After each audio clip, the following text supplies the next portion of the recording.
नमस्ते बच्चों। 10वीं कक्षा द्वितीय भाषा हिंदी पाठ 4 कण कण का अधिकारी कविता पाठ है। इसमें भाग 1 में आपका स्वागत है।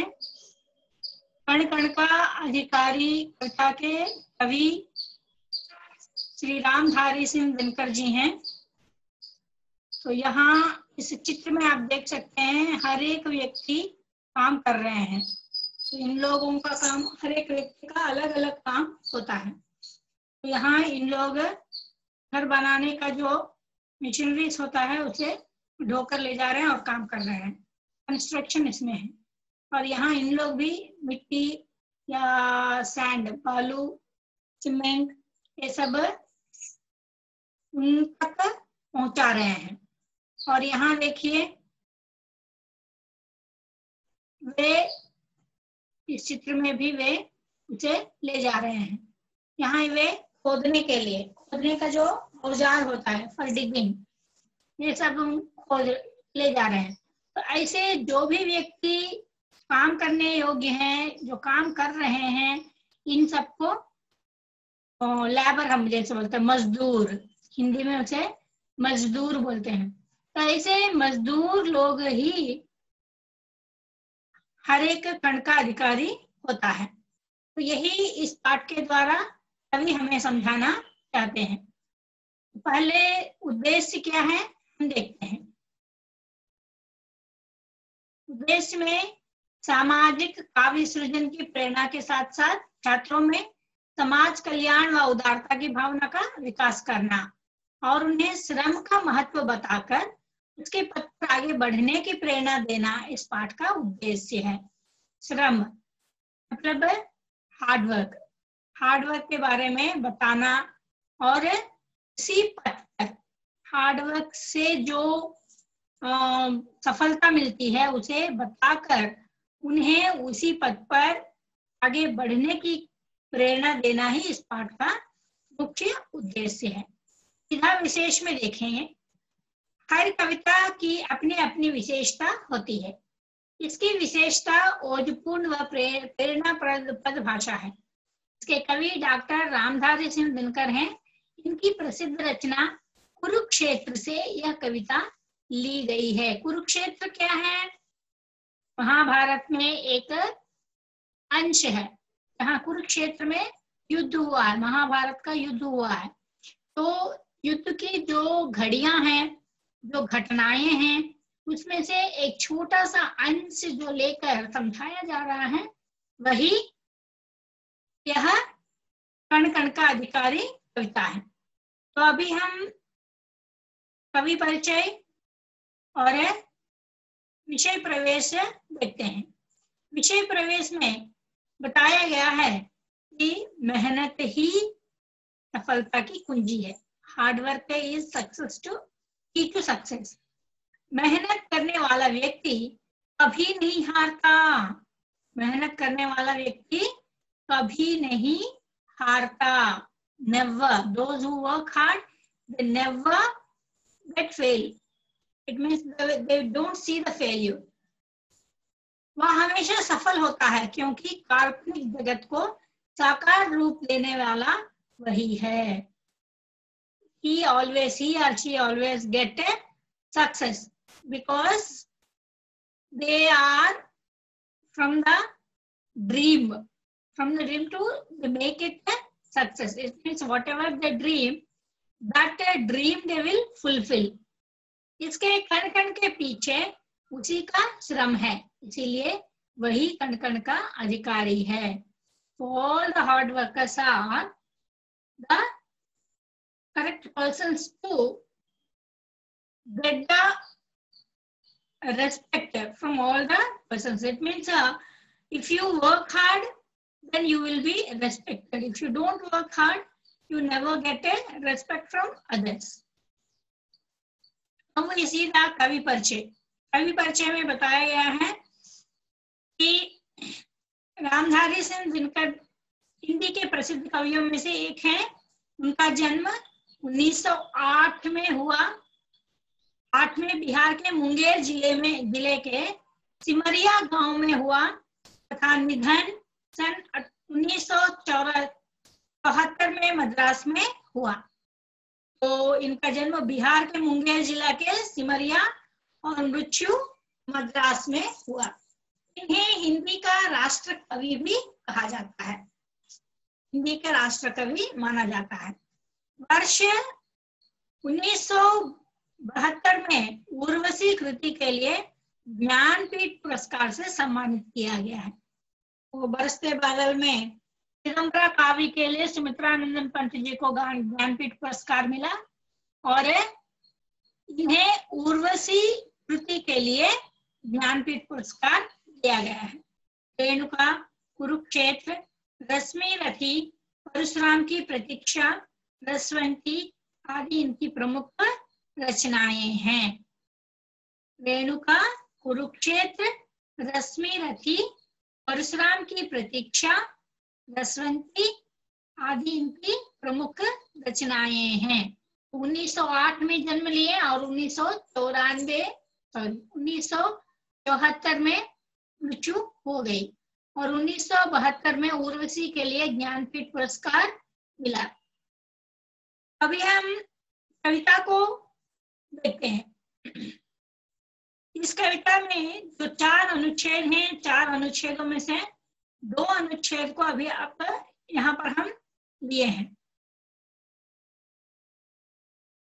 एक मनुष्य संचित करता है अर्थ पाप के बल से और भोगता उसे दूसरा भाग्यवाद के छल से। नर समाज का भाग्य एक है, वह श्रम वह भुजबल है, जिसके सम्मुख झुकी हुई पृथ्वी विनीत नभ तल है।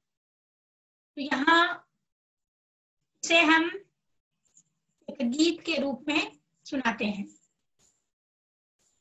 एक मनुष्य संचित करता है अर्थ पाप के बल से और भोगता उसे दूसरा भाग्यवाद के छल से। एक मनुष्य संचित करता है अर्थ पाप के बल से और भोगता उसे दूसरा भाग्यवाद के छल से। नर समाज का भाग्य एक है, नर समाज का भाग्य एक है, वह श्रम वह भुजबल है।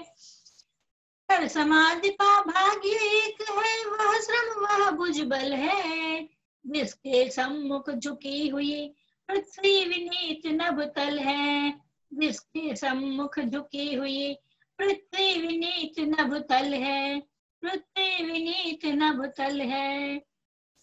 यहाँ बताया गया है कि मनुष्य मतलब मानव, संचित करना मतलब इकट्ठा करना, गैदरिंग। एक मनुष्य संचित करता है अर्थ पाप के बल से। यहाँ एक मानव अपने धन के बल से पूरा एक जगह इकट्ठा करता है, मतलब धन को इकट्ठा करता है और भोगता उसे दूसरा भाग्यवाद के छल से। भाग्यवाद मतलब नसीब, जैसे हम बोलते हैं कि लक। वो जो लकी पर्सन्स होते हैं वे क्या करते हैं, इनसे छीन कर वे ऐशो आराम करते हैं। यहाँ छल से धोखा देकर उनसे वे जो संचित किए हैं, वे जो इकट्ठा किए हैं, उसे वे छीन कर भोगते हैं। नर समाज का भाग्य एक है। नर समाज का भाग्य क्या है? श्रम और भुजबल।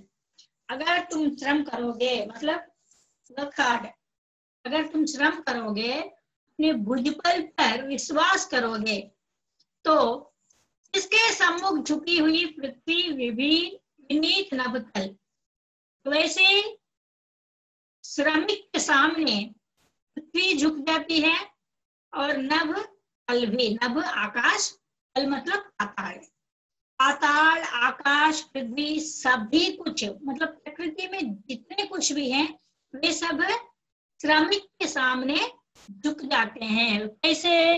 विनय पूर्वक वे झुक जाते हैं।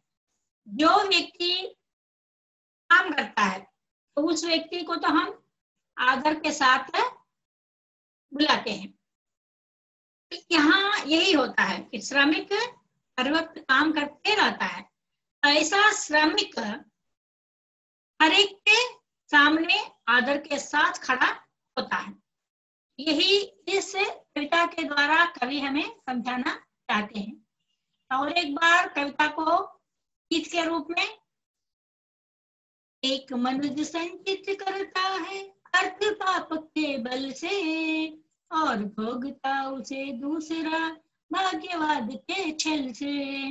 हर समाज का भाग्य एक है, वह श्रम वह भुजबल है, जिसके सम्मुख झुकी हुई पृथ्वी विनीत नभतल है, पृथ्वी विनीत नभतल है। तो अभी हम इसका शब्दार्थ देखते हैं।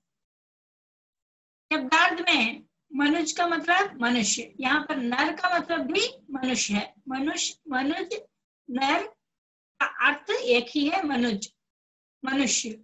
संचित करना, इकट्ठा करना, अर्थ धन दौलत, पाप गुनाह, गुनाह मतलब गलती, बल ताकत, भुगतना भोगना भुगतना, भाग्यवाद भाग्य पर भरोसा करने का सिद्धांत, छल धोखा, समाज संस्था, भाग्य नसीब, श्रम परिश्रम, भुजबल ताकत, सम्मुख सामने, झुकना, नत मस्तक होना, पृथ्वी धरती, विनीत विनय पूर्वक, नभ आकाश, तल पाताल। तो यहाँ जब हम देखते हैं, एक मनुष्य संचित करता है अर्थ पाप के बल से, धन दौलत गलतियों से वह काम करता है और धन को इकट्ठा करता है। दूसरा क्या करता है, अपना भाग्य पर भरोसा कर वह दूसरों से जो वह इकट्ठा करके जमा किया है उसे छीन लेता है, धोखा से छीन लेता है। तो इस तरह यहाँ होता है। नर समाज का भाग्य एक है, वह श्रम वह भुजबल। भुजबल मतलब हमारे ऊपर, हम पर अगर हम विश्वास करेंगे तो कोई भी हमसे कुछ भी छीन नहीं सकते हैं। जब चाहे तब हम अपना मेहनत कर श्रम से हम अपना कुछ भी कमा सकते हैं। तो यहाँ ऐसे ही श्रमिक के सामने पृथ्वी आकाश और पाताल भी विनय पूर्वक झुक जाते हैं। समझे? तो अर्थ इस कविता के द्वारा यही समझाया गया है। तो आपको ये शब्दार्थ और कवि परिचय लिखना है। समझे हो या नहीं? कवि परिचय भी आपको लिखना है, इन अर्थों के साथ, शब्दार्थों के साथ कवि परिचय भी लिखना है। तो यही हम इसे समाप्त करते हैं। धन्यवाद।